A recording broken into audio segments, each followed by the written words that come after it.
ಉಳವಿ ಜಾತ್ರೆಯ ರಥಕ್ಕೆ ಬಾಳೆಹಣ್ಣು ಸೇರಿದಂತೆ ಇನ್ನಿತರ ಹಣ್ಣು ಕಾಯಿಗಳನ್ನು ಎಸೆಯಬೇಡಿ.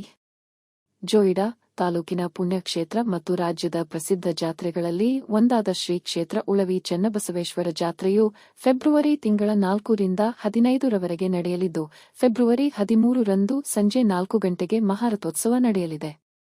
ಜಾತ್ರೆಯ ರಥೋತ್ಸವದಂದು ಬಂದ ಭಕ್ತರು ರಥಕ್ಕೆ ಬಾಳೆಹಣ್ಣು ಸೇರಿದಂತೆ ಇನ್ನಿತರ ಹಣ್ಣು ಕಾಯಿಗಳನ್ನು ಎಸೆಯುವುದರಿಂದ ರಥ ಹಾಳಾಗುತ್ತದೆ ಹಾಗೂ ರಥದ ಗಾಲಿಗಳಿಗೆ ತೆಂಗಿನಕಾಯಿ ಒಡೆಯಬಾರದು. ದಯವಿಟ್ಟು ಭಕ್ತರು ಜಾತ್ರೆಗೆ ಬಂದು ಸಹಕರಿಸಬೇಕು ಎಂದು ಉಳವಿ ದೇವಸ್ಥಾನ ಟ್ರಸ್ಟ್ ಕಮಿಟಿಯ ಅಧ್ಯಕ್ಷರು, ಉಪಾಧ್ಯಕ್ಷರು, ಸದಸ್ಯರು ಮನವಿ ಮಾಡಿದ್ದಾರೆ.